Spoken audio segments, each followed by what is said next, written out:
What the fuck? Shiro is missing in action, and without him, the team can't form Voltron. Everyone seems to be coping well enough, except for Keith, who is having his own personal crying in the rain slow motion montage. You guys don't understand.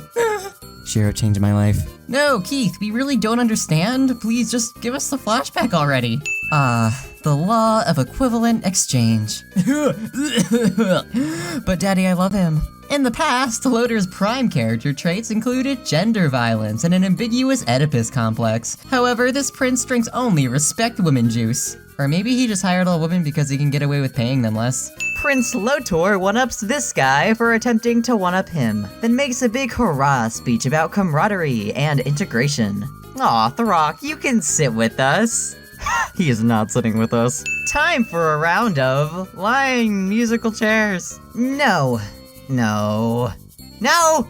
No. Please, no. The Black Lion chooses Keith, because cats always gravitate toward the person not giving them attention.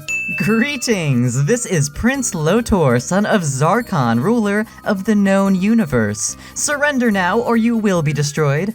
I have the feeling if anyone on the team got a look at how hot this alien is, they would surrender immediately. Animal rejection is the worst rejection. Meet your new Red Paladin. Lance piloting Red is the equivalent of watching your friend purposely run down all the pedestrians in Grand Theft Auto. Yes! Yes!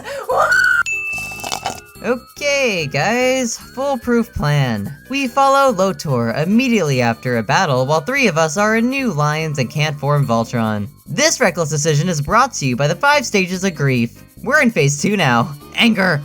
Good plan, said no one.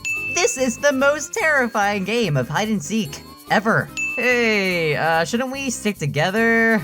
We work as a team. There is no I in team, but there is an I in Shiro, except Shiro isn't here, so there is no team. Allura?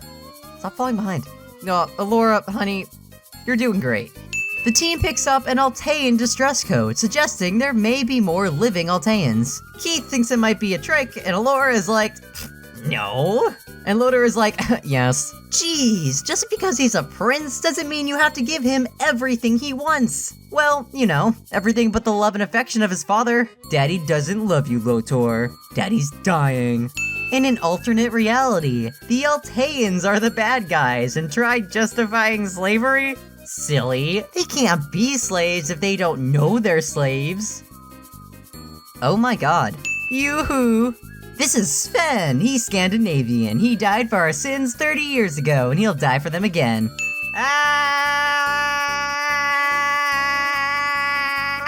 In this episode of Man vs. Wild, Shiro must survive an icy wasteland, cauterize his leg wound, and withstand a beating from this tentacle crab.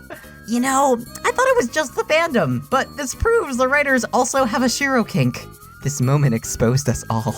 As if this episode isn't already traumatizing enough, Shiro almost dies via the starvation, dehydration, oxygen deprivation Happy Meal. Would you like some cries of that? Hardy hey, the gang's back together again. As many times as it takes, bro. Bro. Isn't it funny how our relationship can be interpreted as romantic leaning, but the simple acknowledgement of that puts the creator of this video at risk of harassment? Bro? This is the part where I make fun of Shiro's bad fashion and haircut. Except no, I'm not doing that. Stop bullying him, guys. Shiro, I love and appreciate you, even if you are a clone, sleeper agent, or under the influence of mind control. I may have said too much. That feel when he wanted you to be the leader, so you're trying to be the leader, but then he's bossing you around and acting like the leader again, but you're the one piloting the robot, and his idea almost gets everyone hurt, and it's your quick thinking that saves the day, so I'll form the head? 10,000 years ago, King Alfor wasn't dead, and he was good friends of Zarkon, his future murderer. And man, that is so messed up. Zarkon, this is our Nova, our alchemist. Babe, I'm gonna enable you in your research so hard. Also, your pussy terrifies me. The cat, I mean, I'm talking about the cat.